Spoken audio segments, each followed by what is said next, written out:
سلام سلام، مرحبا بكم معايا في وصفة جديدة اليوم في قناتي.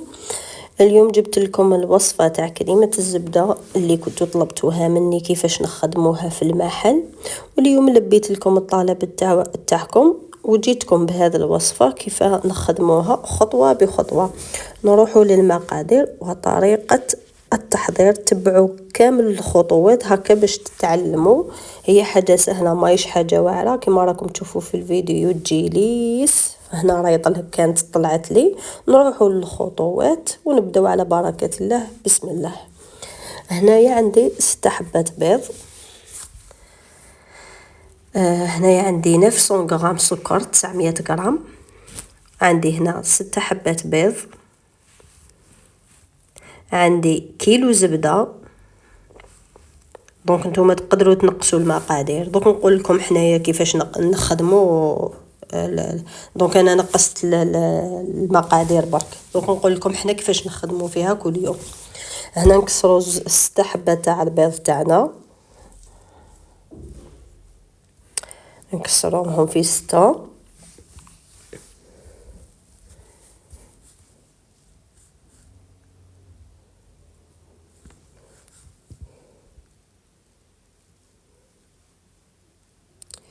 هنا تقدروا تستعملوا البيتخا ولا الخلاط اليدوي كيما حبيتوا، ماشي لازم بيتخا.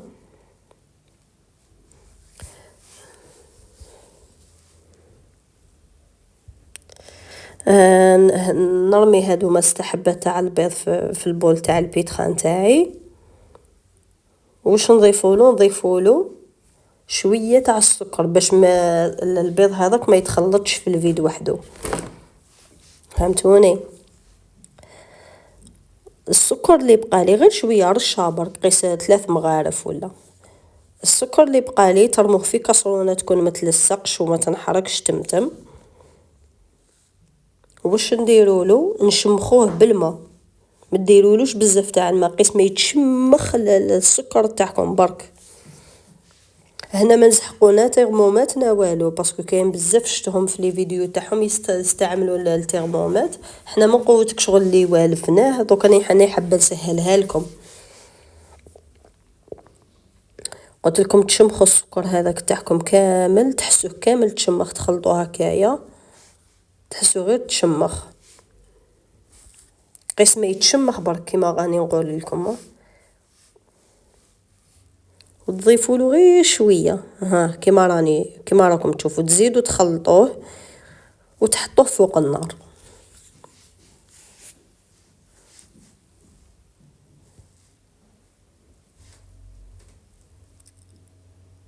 تحطوه فوق النار يطيب. دونك نقول لكم كيفاش يطيب. هنا راني حطيته فوق النار نخليه يطيب. في الاول يبدا يدير لي فقاعات كبار، بعدها يبدا يثقل ويدير فقاعات صغار. دونك انا راني نديرها لكم بالخطوه. ومن جهه اخرى نحط البيض تاعي دور بالفوي، يتخلط السكر هذاك مع البيض. هنا لافيتاس درت غير حاجه خفيفه، ما كنتش دايرته يجري. هنا نعاودو نولو للسكر. هنا قلت لكم كنت كان يدير فقاعات كبار كما راكم تشوفوا في الفيديو. يبدا يثقل برك، هذا ما كان. واللي ما تعرفش كيفاش طاب هنا راه بدا يثقل، شغل تبدلت لا كولور تاعو. واش ندير؟ نرفدو نرميه فوق السكر، فوق البيض تاعنا. هنا راني وريت لكم كيفاش طاب، كيفاش ثقال. هنا البيض تاعي راه يدور. نبدا نخلط في هذاك السكر تاعي.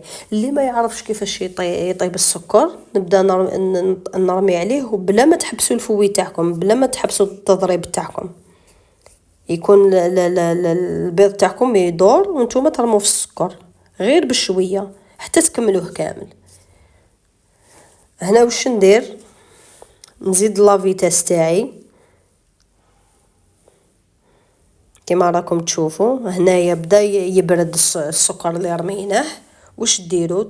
الا قدرتوا تمسوا، هنا راه بدا مازالو سخون، الا قدرتوا تمسوا القدره تاعكم هكاك تقدروا تمسوها تبداو ترميو في الزبده. الا ما قدرتوش تمسوها معناتها مازال ما بردش مليح. نتوما توجور كي تكونوا تضربوا توجور في البول تاع حديد باش تعرفوا ابي بخي اسكي لا تقدروا ترميو. باسكو الا رميتوا الزبده تاعكم كان البول تاعكم سخون مازالو سخون، الزبده هذيك راح تذوب. هنا راني قدرت نشدها، هنايا راني بديت نرمي في الزبده تاعي، كنت قطعتها صغيره. ترموا غير بالعقل، نقصوا لا فيتاس، تعاودوا تنقصوا لها مع الاول، تزيدوا لها باش يبرد السكر تاعكم.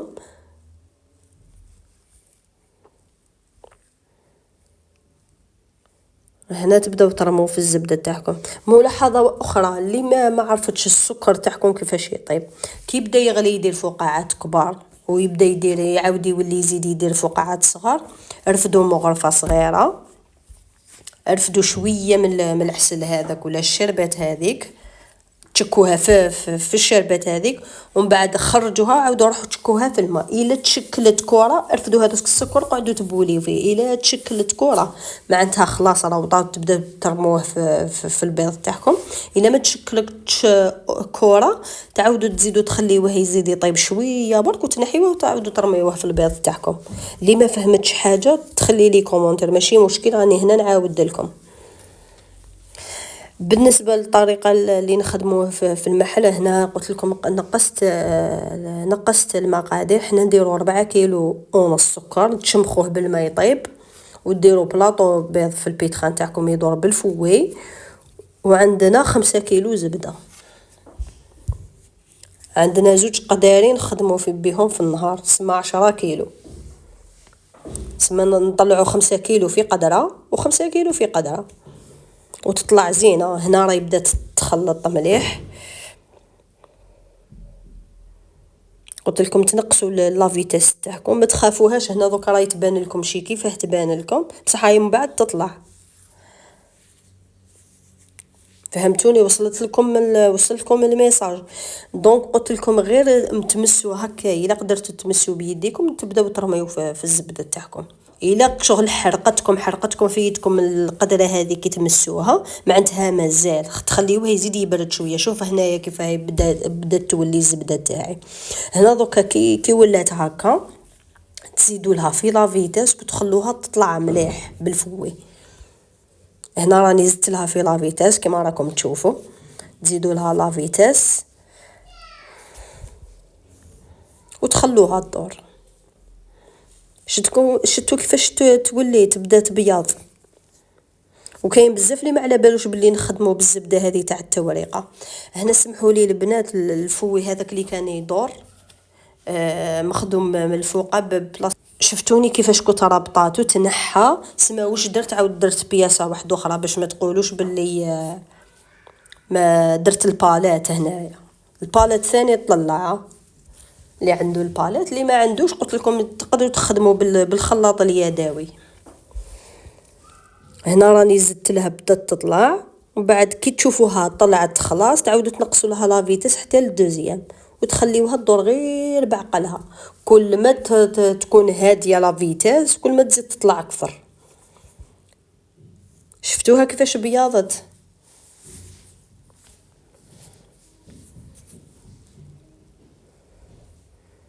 ان شاء الله تكون وصلتكم المعلومه والميساج اللي راني حابه نفهمه لكم. هنا راني كي شفتها طلعت راني بديت نقصت لها في لا فيتاس وخليها تدور دوزيام. دونك كل واحد والباتور تاعها. الا كنتو تخلطوا بالخلاط اليدوي نقصوا لا فيتاس تاعكم، خلوها تدور غير بالعقل. هنا بعد ما طلعت راني نحيدها باش نوريها لكم. شوفوا كيفاش نتحصلوا على كريمه تكون ليس وتكون شاده روحها. هذه هي اللي موالف نخدم بها ونعمر لي غاطو دانيفرسير تاعي ولا لي زونطرومي تاعي. برك واش تزيدوا لها اضافات الا حبيتوا الخبزه تاعكم تكون سيترون ولا غاطو دانيفرسير تاعكم. هنا راني نوريكم بلي كملت خلط بالباليت. راني وريت لكم الفوي هذاك تعاود ديمونطاغ حتى نعاود نسقمو. دونك واش ديروا؟ تخلطوا ليكستري، تنحوا كميه من من لا كريم هذيا ديروا لها ليكستري سيترون ولا كريم سيترون وتخلطوها تحصلوا على كريمه ذوق الليمون. الا حبيتوها فريز ديروها فريز، حبيتوها شيكولا ديروا لها كاكاو بني يدير البنه، وتحبوا ديروا لها الشيكولا، فهمتوني؟ ولا حبيتو ثاني كراميل ولا بخانيني، هذه هي اللي قلت لكم، هذه هي اللي نديروها بخانيني ولا كراميل كما شفتوا في لي فيديو تاعي من قبل. على كل حال اللي ما فهمتش تخلي لي اي استفسار، وان شاء الله تكون نلت اعجابكم. الى وصفات اخرى ان شاء الله، بقوا على خير.